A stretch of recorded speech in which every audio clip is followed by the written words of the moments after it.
Bom dia, boa tarde, boa noite, boa madrugada. Sejam muito bem-vindos ao nosso curso de Ética da Advocacia, pessoal. É aquela matéria que você vai estudar e vai gabaritar. É isso mesmo, pessoal. Olha só, aqui nos nossos encontros, nós vamos fazer uma passagem por todos os pontos do edital, te passar dicas do que fazer em casa, para que de fato vocês possam gabaritar essa matéria. Vocês sabem, obviamente, que é a matéria que mais tem questões na primeira fase e é aquela que ajuda muita gente a passar para a segunda fase, né? Às vezes o pessoal passa com uma raspando, você vai ver, você pode ter certeza que ela mandou super bem em ética. E às vezes, infelizmente, a gente vê pessoas ficando com 38, com 39 e errando duas, três questões de ética. Gente, isso não pode acontecer. Então eu preciso que a partir de hoje, não sei quando é que você está assistindo a esta aula, viu? Mas eu quero que a partir de hoje, até lá, a véspera da prova da OAB, você estude ética todos os dias. Tá bom, pode descansar uma vez por semana, tá? Tira um domingo ou um sábado, não sei, às vezes até um dia de semana de folga, mas nos outros dias eu preciso muito que você estude ética. Agora, qual é a receita do bolo para você poder gabaritar a ética da advocacia? Vou anotar isso para você. Vem aqui comigo. Olha lá. Bom, primeira coisa, obviamente, você já está fazendo, é assistir às aulas.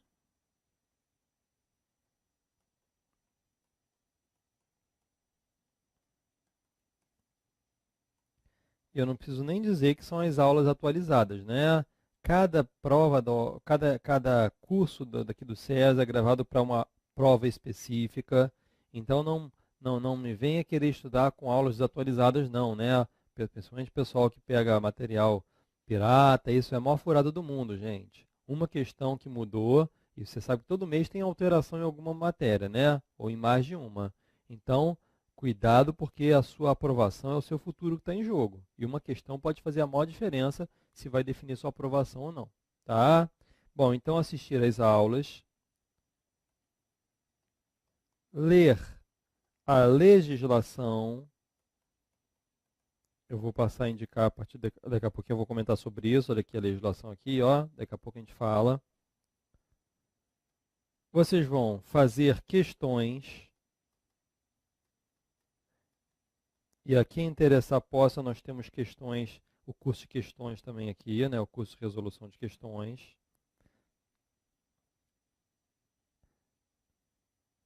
Vocês devem fazer, pessoal, o curso Fechando Ética, tá? É muito importante. Porque, olha só, até lá, a semana da prova, você vai ficar assistindo essas aulas, né? Uma ou até mais vezes. Você vai ler depois a legislação, vai anotar o seu caderno, vai fazer questões, mas é muito importante, isso tem surtido um efeito muito positivo, que você faça o curso Fechando Ética, pessoal. Tem gente que compra o nosso combo 6 em 1, ele já vem já incluído no pacote. Senão não tem problema, gente. É um curso super baratinho, às vezes tem umas promoções, tem vezes que ele sai por R$ 20, tá? Mas você tem que dar uma revisada na semana da prova. E esse curso Fechando Ética, eu vou resumir tudo isso que nós vamos falar nesses nossos encontros, né? Nesses nossos 5 encontros. Agora, Fechando Ética é para você assistir na semana da prova e não anotar nada. É só ficar olhando para a telinha e ficar me observando.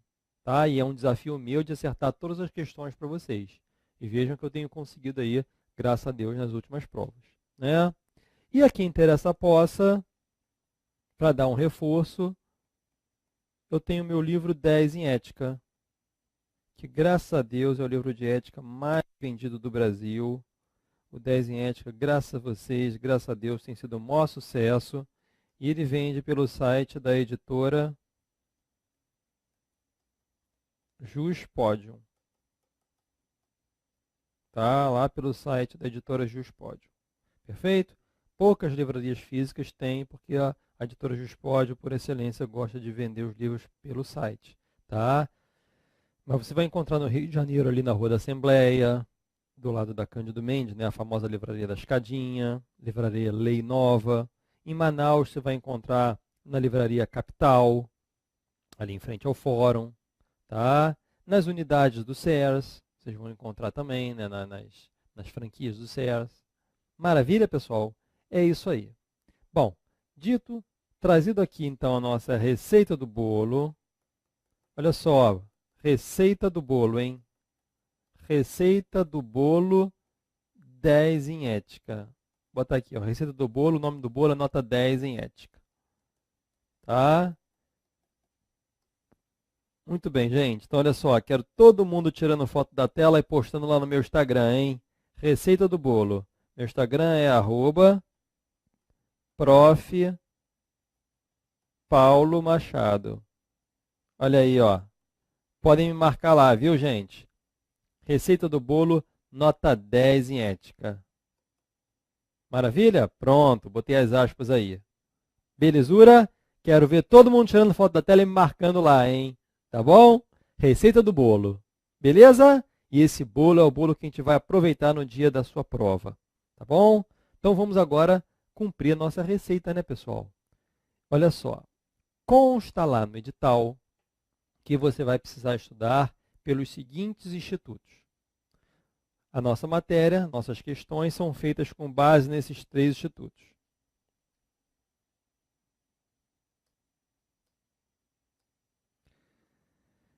Primeiro é a Lei Federal 8.906 de 94, gente. É o nosso Estatuto da Advocacia e da OAB, tá? Vamos chamá-lo de Estatuto ou de EAOAB. Beleza? Muito bem.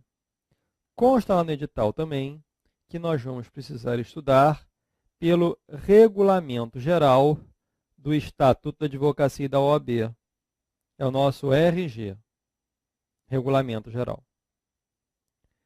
E ainda consta lá no Estatuto o novo Código de Ética e Disciplina. Tá? É o NCED, Novo Código de Ética e Disciplina. Perfeito? Gente, eu nem comecei ainda a explicar a matéria e já pode ser feita uma pergunta só sobre essa introdução.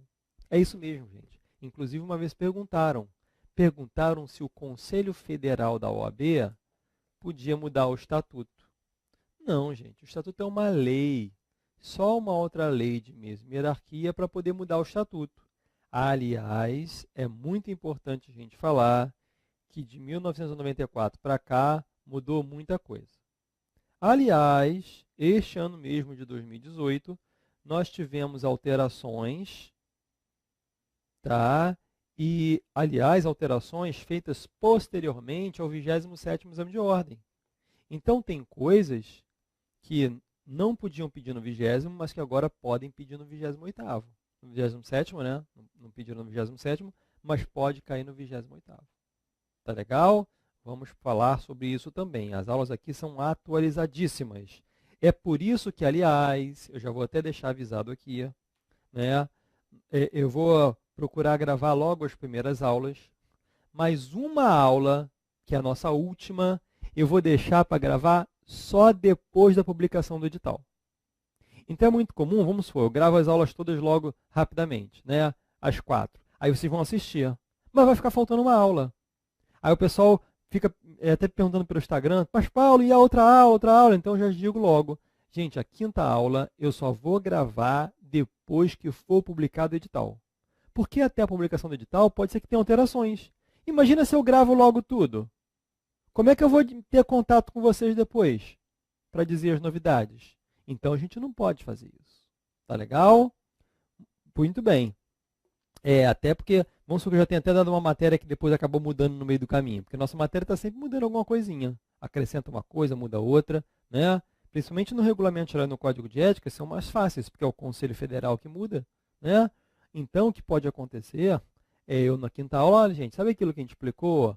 Foi acrescentado isso, ou foi mudado isso, tá bom?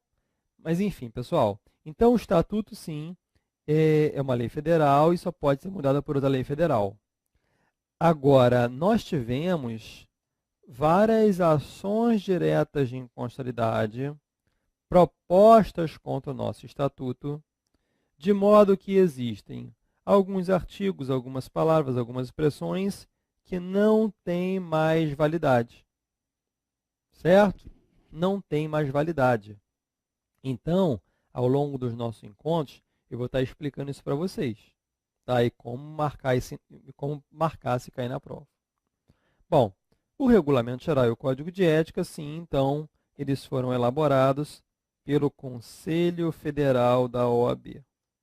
Foram criados e podem ser mudados pelo Conselho Federal da OAB. Tá bom? Gente, o regulamento geral, porque assim, o estatuto ele traz o básico, tá? E deixa a cargo do regulamento geral repetir muita coisa do que está no estatuto, mas acaba realmente falando coisas que só existem nele. O Código de Ética veio basicamente, gente, para falar dos deveres do advogado, tá, em relação a honorários, publicidade, sigilo, cargos ocupados na OAB, os mais variados, relações com os clientes, deveres do advogado público, e também veio falar do processo disciplinar da OAB. Beleza? Muito bem, muito bem, muito bem. Bom,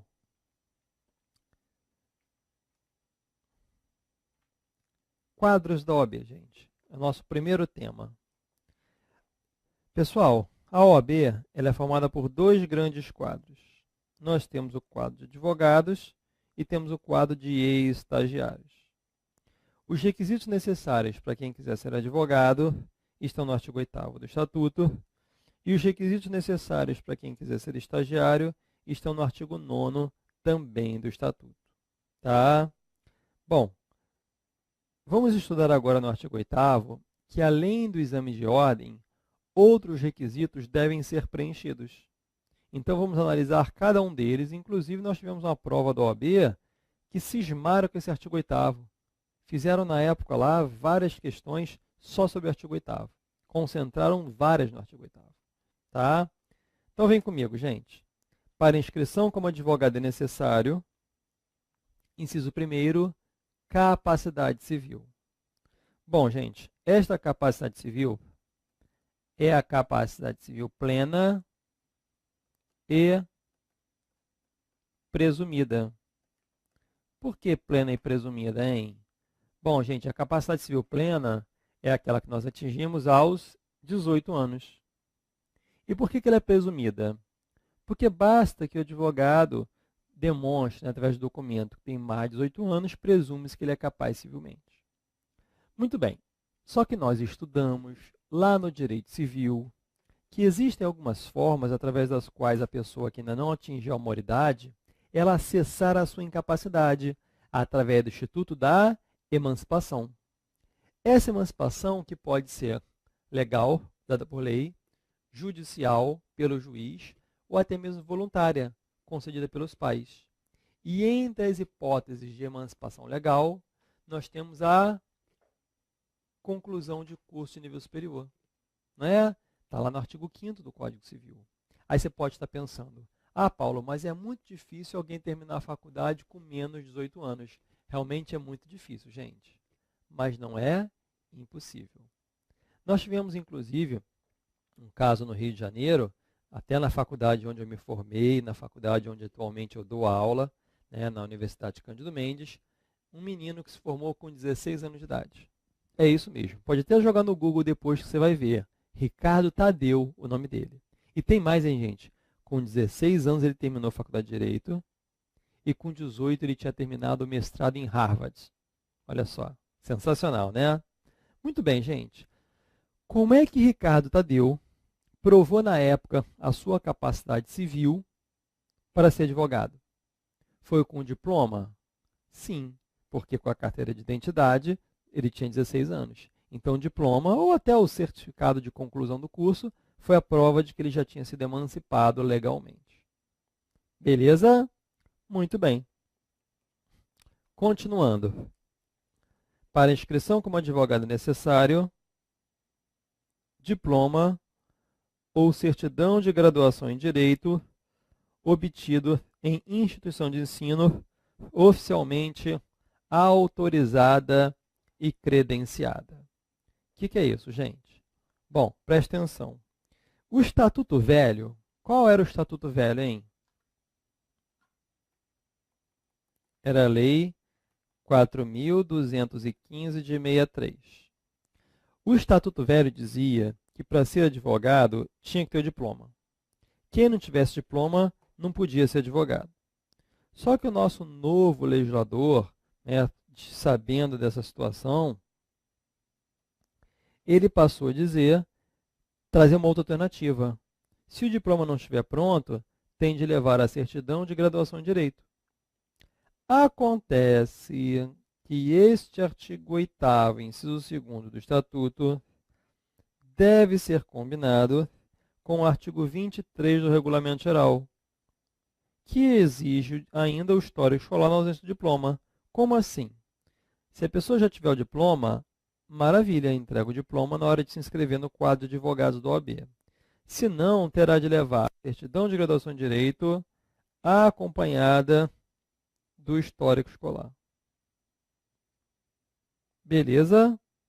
Tranquilo? É isso aí. Muito bem, vamos seguir.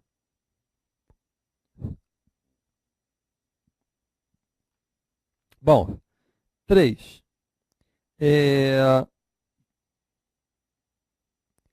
Título de eleitor e quitação do serviço militar, se brasileiro. Bom, gente, olha só aqui uma coisa. O anteprojeto do Estatuto queria até tirar esse requisito, porque é uma atividade estranha à OAB ficar fiscalizando para saber se o advogado está em dia com o título de eleitor, se está quite com o serviço militar.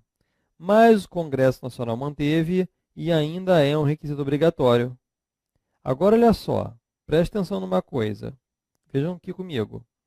Título de eleitor e quitação do serviço militar, se brasileiro. E se for brasileira, só título de eleitor, porque nós sabemos que não há serviço militar obrigatório para mulheres aqui no Brasil. Né? Agora,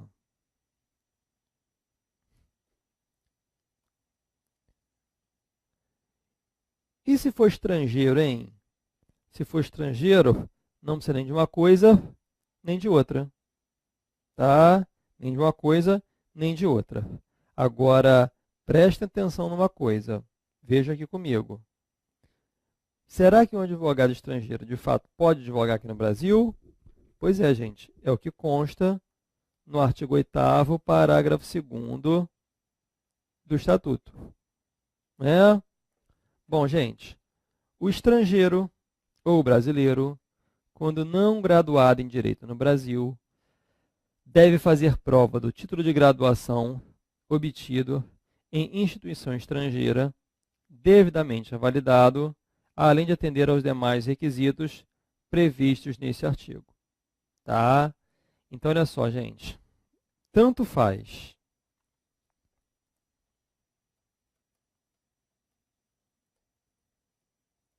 se é o estrangeiro ou brasileiro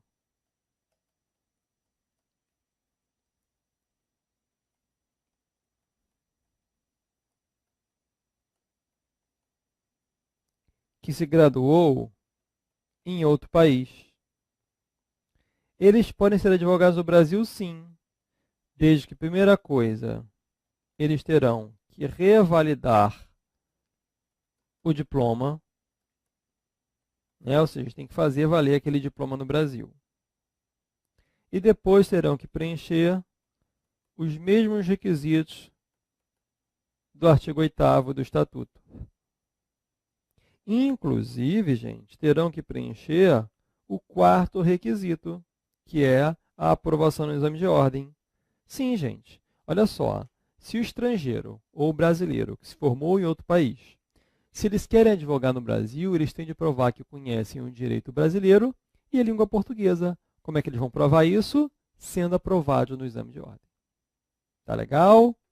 Muito bem.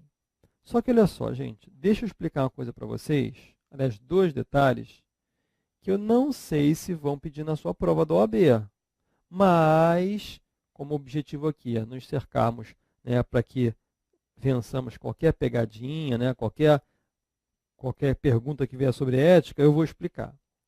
Olha só, gente, o Conselho Federal da OAB, ele pode editar provimentos. Provimentos são atos normativos emanados do Conselho Federal da OAB que tem o objetivo de detalhar determinados assuntos ou até regulamentar determinados assuntos. Por exemplo, acabamos de verificar no artigo 8º, inciso 4º, que para ser advogado tem que ser aprovado no exame de ordem. Só que não é o estatuto que vai dizer como é que é o exame de ordem. O estatuto diz que quem vai regulamentar isso é um provimento. Aí nós temos o provimento, que vai dizer que exame de ordem é assim, assado, quais são as questões, quais são as matérias que caem, 15% da prova deve ser de ética, direitos humanos, né, e filosofia, a segunda fase é assim, ou seja, é ele quem vai regulamentar. E existe provimento, gente, para falar de sociedade de advogados e para vários assuntos, para publicidade da advocacia. E existem 2 provimentos que vão falar do advogado estrangeiro. Quais são eles?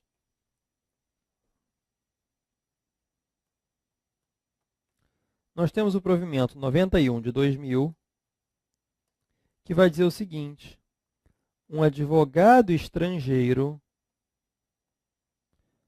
pode vir para o Brasil fazer consultoria em direito do país dele. Com a própria carteira dele, se for, por exemplo, francês, com a própria carteira dele da OAB da França, ele já pode fazer isso. Agora, se este advogado francês quiser advogar nos tribunais judiciários brasileiros ou prestar consultoria em direito brasileiro, aí realmente só fazendo exame de ordem, revalidando diploma e tudo mais, e tendo a carteira da OAB. Bom, o outro provimento é o 129 de 2008, que vai dizer que o advogado português, né, inscrito lá em Portugal, na OAP, Ordem dos Advogados Portugueses, pode vir para o Brasil e se inscrever na OAB quase que automaticamente, gente. Ele não precisa revalidar o diploma e não precisa fazer exame de ordem. Tá? E olha, a recíproca é verdadeira, hein? Vocês já vão estar com a carteira de advogados, de advogado, né, de advogada, vocês vão poder tirar a carteira lá em Portugal também. Maravilha? Muito bem, muito bem, muito bem, gente. Então vamos continuar. O 5º requisito para ser advogado é não exercer atividade incompatível com a advocacia. Bom, aqui a gente vai ter que parar um pouquinho para explicar. E vocês não podem confundir a atividade compatível, que é essa aqui que a gente está tratando, né? Com conduta incompatível, com inidoneidade moral e com crime infamante. Então eu vou aqui para uma tela branca para a gente poder fazer essa distinção. Tá? Isso é bem importante. A partir de agora a gente vai usar muito essas expressões.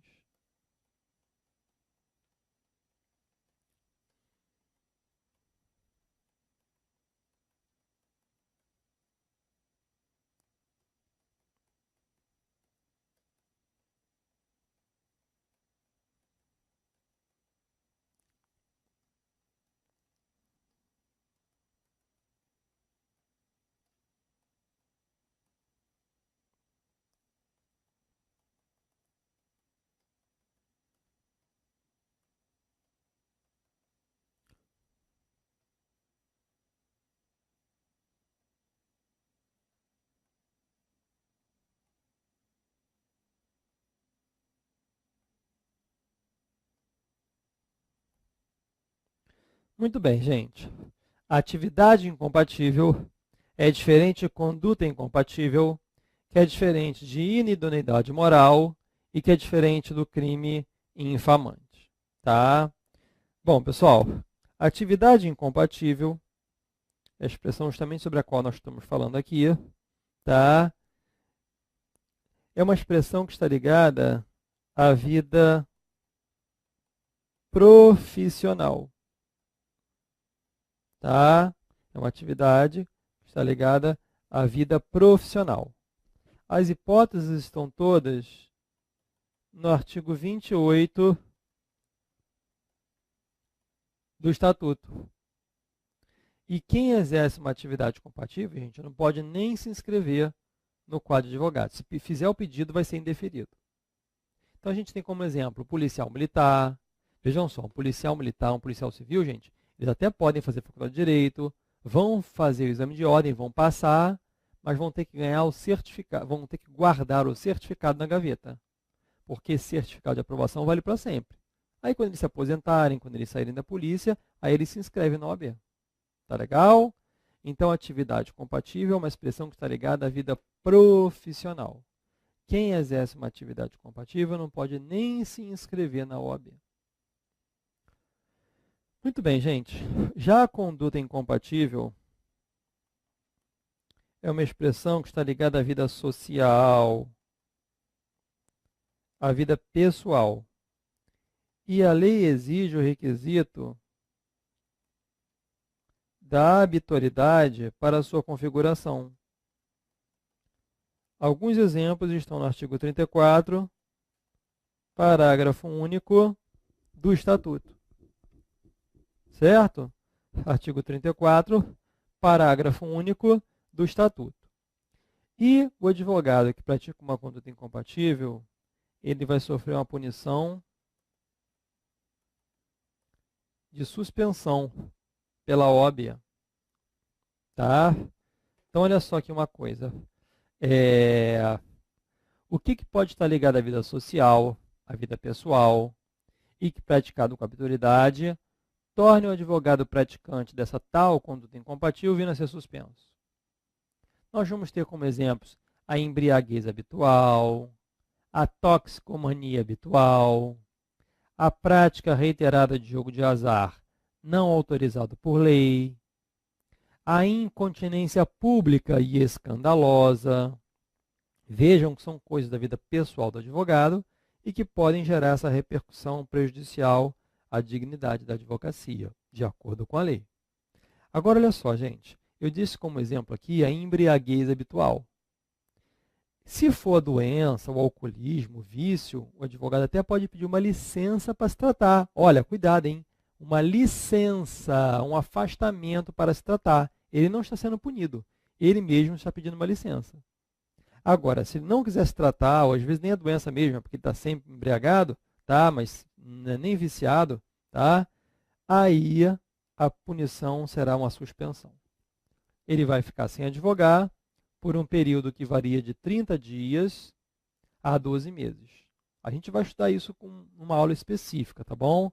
Não se preocupa com o tempo, não. Só preciso que por hora você aprenda o conceito dessas expressões e que vai ser a suspensão no caso de conduta incompatível. E a inidoneidade moral, hein, gente? O que ela é? Aliás, olha aqui, ó. O sexto requisito para quem quiser ser advogado é ter idoneidade moral.